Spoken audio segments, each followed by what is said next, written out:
Hey, salut à tous, bienvenue à Question Auto, j'espère que vous allez bien. La Honda Civic Type R va faire face à la compétition dans cette vidéo-là, un segment qui est dominé surtout par des véhicules qui sont puissants et qui ont une traction intégrale. Et ça, c'est un choix un peu particulier de la part de Honda de ne pas y aller avec un véhicule traction intégrale. Pourquoi? Probablement le poids, le comportement, le feeling aussi, la performance générale du véhicule. Et je vous le dis, là, une fois qu'on est décollé, là, c'est un vrai missile Scud. Ça va rattraper la compétition dans le temps de le dire. Donc, on commence tout de suite. On peut parler de la Volkswagen Golf R. Du côté des points négatifs, eh bien, on a un style un peu beaucoup discret. Là. On regarde ça, là, puis ça n'a pas l'air d'un char de performance. Hein. Ça a un peu de poids aussi. Ça devrait maigrir un petit peu. On sent l'embonpoint du véhicule.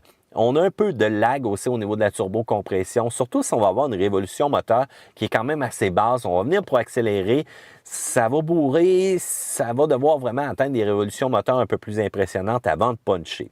Il y a toujours le prix aussi. Il faut dire que la GTI, là, elle a énormément de qualité de la Golf R, à grosso modo un bon 80-90 %. C'est sûr que ça tire moins, on s'entend, et la traction intégrale est quand même un bon pourcentage, mais on a quand même 10 000 $ de moins. Là. Donc, la différence est quand même assez majeure dans ces deux choix-là. Du côté des plus, eh bien, je la trouve attirante, je la trouve quand même discrète, mais sexy. Il faut dire que c'est une voiture qui est extrêmement agile, la traction intégrale est extrêmement performante, une transmission double embrayage est quand même disponible. Elle va être aussi assez rapide à faire des changements de rapport, c'est la beauté. Alors, si vous ne savez pas conduire manuel, eh bien, vous avez quand même cette option-là. Faut dire que la Focus RS est une compétitrice aussi très agressive, associée directement à Ken Block, le fameux Hoonigan. Et il faut dire aussi que toutes les Gymkhana qu'on a vues, eh bien, on a eu quand même la belle publicité avec ce véhicule-là. Du côté des points négatifs, il n'y en a pas beaucoup, mais il faut dire qu'en conduite de tous les jours, c'est pas évident. Moins d'espace qu'à l'intérieur du Civic, les bancs qui vont serrer énormément, la sonorité qui peut être un peu agressive à la longue. C'est pas avec ce genre de véhicule-là qu'on va faire des beaux voyages Québec-Montréal, surtout avec vos amis. Il faut dire aussi que les pneus de remplacement vont vraiment briser votre budget, probablement aussi comme ceux-là du 20 pouces qu'on a sur le Civic présentement.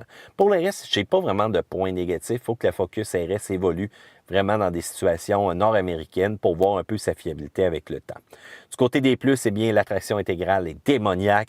Le mode de lancement est démoniaque. Le son popcorn est aussi démoniaque. Le mode drift, OK. Hoonigan Power, on va sortir toutes les Jedi en soi pour ceux-là qui veulent conquérir la drift et les courbes en mode dérapage. Et en plus, on a des pneus d'hiver dès qu'on achète le véhicule, parfait pour les hivers canadiens. Ce véhicule-là propose une compétition énormément féroce par rapport à la Civic Type R. Je vous le dis tout de suite, si vous voulez quelque chose de très agressif, choisissez la Focus RS. Mais quelque chose de bien balancé, je pense que la Type R est là.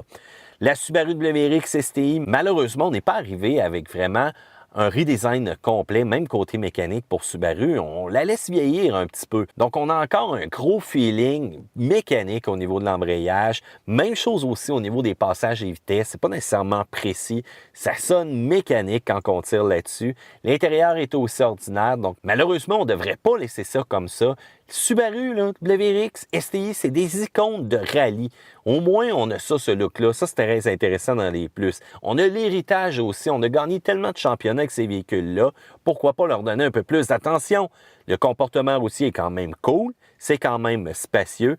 Mais le côté fiabilité, il faut faire attention. Hein? Surtout si vous le modifiez. Achetez pas un WRX ou un STI modifié. Là, vous allez vous ramasser avec des problèmes.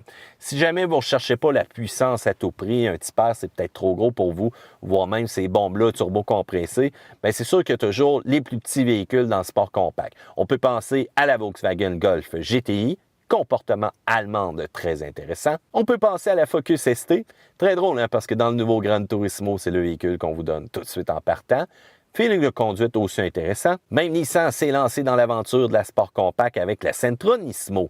Est-ce qu'on va tenter de faire une percée majeure? Ça va prendre un petit peu de viande cependant. L'Elantra GT, solide, impressionnante, châssis rigide, on aime ça. Vous voulez pas un Civic Type R? Pourquoi pas le Civic SI? Pas mal pour le prix. et on embrasse énormément les courbes aussi, vraiment avec un système qui est similaire au niveau de la traction. La WRX reste toujours un choix aussi, moins performante que la STI, mais cependant un peu moins de freinage aussi. Et bien voilà, ça fait un peu le tour de la catégorie qui fait triper les jeunes, une catégorie qui cause les regards à se détourner quand on voit un véhicule sport compact comme celui-ci se promener. Je vous laisse sur notre tableau notre choix préféré par rapport à la compétition, mais je veux surtout vous entendre, vous, est-ce que vous êtes d'accord avec ce qu'on a choisi ou encore vous pensez à un autre véhicule qui existe peut-être dans votre coin de pays, qui mérite qu'on en parle pour son côté sport compact. Matt vous dit à la prochaine fois à une autre vidéo de questions auto et n'oubliez pas, là, pouce en l'air, s'abonner, Car Question aussi, s'abonner et section commentaires en bas. À plus!